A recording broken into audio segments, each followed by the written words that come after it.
On vient de le voir, l'opération vaccination aux États-Unis est cruciale et vous le reconnaissez peut-être, Moncef Slaoui, immunologue, ancien directeur scientifique en chef de l'opération Warp Speed, est avec nous. M. Slaoui, merci d'être avec nous d'abord.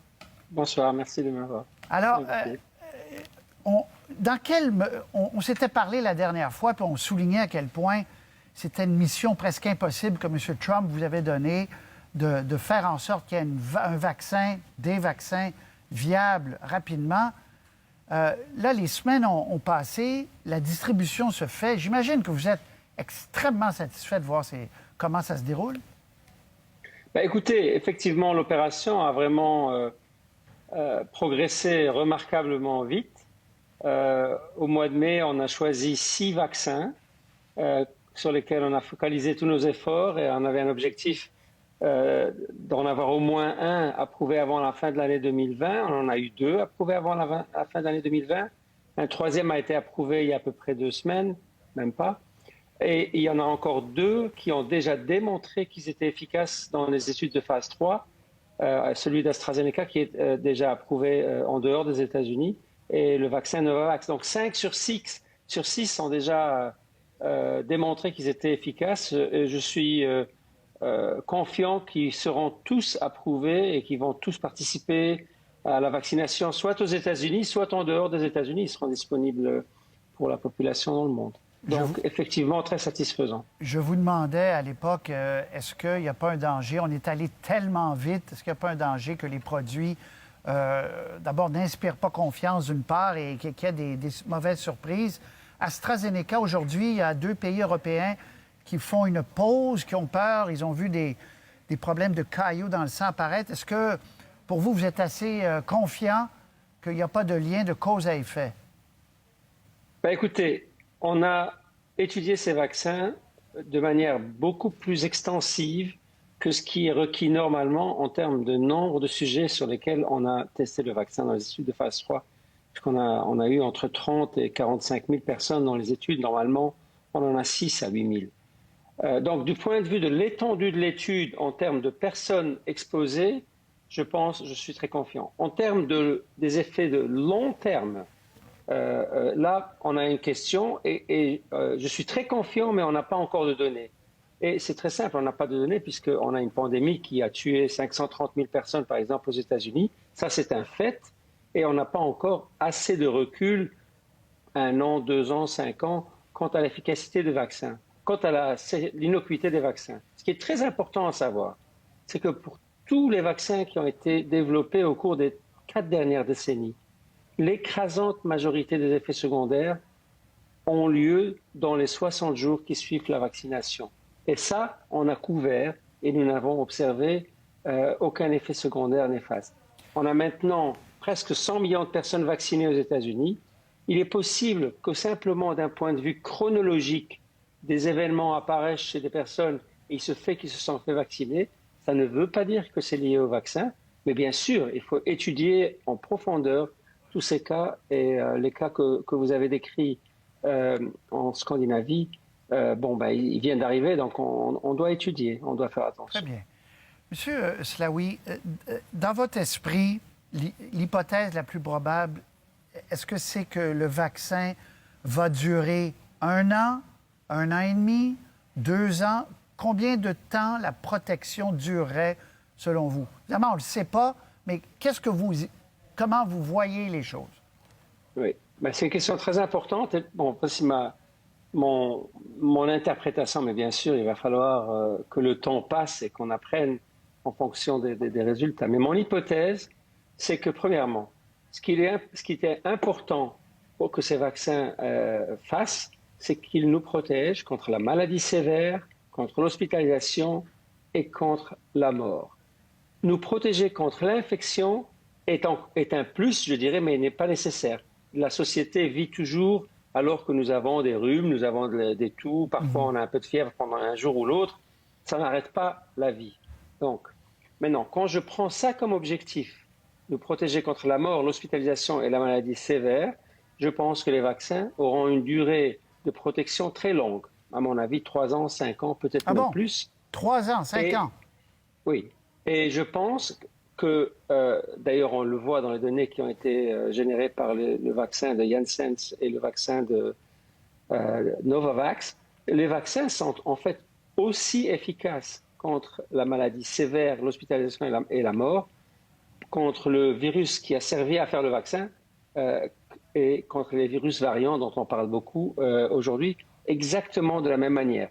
C'est encore quelque chose qui renforce le fait, en fait, que tant qu'on met comme objectif la protection contre la maladie sévère, la mort, l'hospitalisation, les vaccins auront une performance beaucoup plus longue et beaucoup plus étendue en termes de protection contre les vaccins que ce qu'on pense. Donc, on peut imaginer, M. Slaoui, un programme de vaccination à l'échelle mondiale, là, je sors des États-Unis, qui va être continuel pendant des années et des années et des années. Écoutez, on doit absolument se préparer à pouvoir éventuellement devoir donner des doses de rappel tous les 3 ans, tous les 5 ans, peut-être tous les 10 ans, en particulier chez les personnes les plus fragiles, les personnes très très âgées, les personnes qui ont des comorbidités sévères, donc une petite fraction de la population. Donc il est probable qu'on en ait besoin, mais pas certain, et donc on doit se préparer, on doit produire assez de doses de vaccins et continuellement stocker du vaccin pour pouvoir répondre rapidement le cas échéant. Et comment vous voyez la distribution internationale en terminant? Est-ce que, parce que tant que tout le monde ne sera pas immunisé sur la planète, bien, le virus risque de recirculer. Bon, bien sûr, dans les pays où les gens seront vaccinés, ils n'iront pas à l'hôpital, dites-vous, ils ne développeront pas de maladies sévères, mais néanmoins, on aimerait bien que tout le monde soit immunisé. Comment vous voyez la suite des choses? Écoutez, il est impératif, étant donné que cette pandémie est globale, que la réponse soit globale et que le monde entier, effectivement, soit vacciné.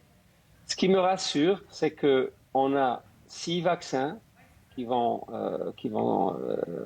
au cours de cette année 2021 sortir. On en a 5 avec certitude. Un 6e, le vaccin de Sanofi, arrivera, j'en suis convaincu. Le vaccin russe, 2 vaccins chinois. Chacune des entreprises qui contrôlent ces vaccins parle de 1 milliard à 2 milliards de doses pour chacun de ces vaccins, produits pendant l'année 2021. Si je fais la somme, je pense qu'on arrive à peu près 8 ou 9 milliards de doses de vaccins. Donc, assez de doses que pour pouvoir vacciner, je dirais, entre maintenant et le milieu de l'année 2022, la très grande majorité de la population sur Terre.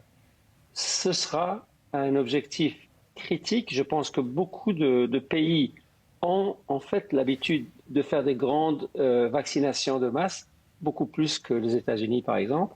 Et donc, les choses pourraient aller assez rapidement. Bon. Voilà. Donc, je suis optimiste. Très bien. J'ai une petite dernière sur l'ARN messager. Il y a des gens qui disent que c'est cette technologie-là que BioNTech et Pfizer ont développée. Bon, il y a des chercheurs qui travaillent là-dessus depuis des années, mais que là, c'est l'épiphanie, là. C'est extraordinaire, les possibilités. Est-ce que vous êtes aussi optimiste qu'on pourra, à terme, cancer, maladie même dégénérative, que ce type de vaccin-là, là, qui va dans l'ARN, j'essaierai pas de l'expliquer parce que vous allez rire de moi, mais est-ce que c'est vraiment à ce point prometteur? Alors, les vaccins ARN, effectivement, sont très prometteurs, que ce soit celui de BioNTech ou celui de Moderna, ou bien d'autres, CureVac, par exemple, en Europe. Et leur avantage principal est le suivant. Normalement, quand on fait un vaccin, on choisit un antigène, on doit le fabriquer dans des énormes fermenteurs, on doit le purifier, on doit faire très attention qu'il reste stable, qu'il ait la bonne structure. C'est très compliqué, ça prend des années et des années, et c'est cher.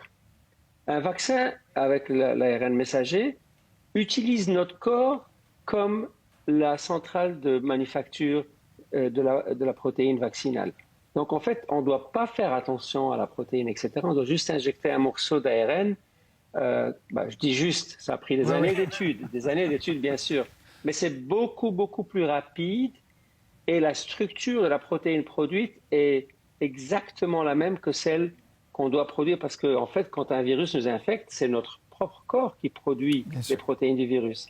Donc ici, on mimique exactement ce que le virus fait, ce qui fait que la réponse immunitaire est encore plus fidèle et meilleure. Donc pour ça, c'est très rapide, c'est très fidèle. Je pense que pour des vaccins individuels, par exemple contre un cancer, qu'on extrait de la personne, on extrait les antigènes qui sont différents dans la cellule tumorale et on fait un vaccin avec ARN, ça sera probant. Pour des maladies neurodégénératives et d'autres maladies chroniques, là, c'est plus un problème de comprendre quelle est l'anomalie, quelle est la pathologie, comment elle fonctionne. Et là, franchement, l'ARN ne sera pas la solution immédiate. Monsef Slaoui, merci beaucoup. Est-ce que M. Trump, vous lui avez reparlé? Est-ce qu'il vous a dit mission accomplie, bravo?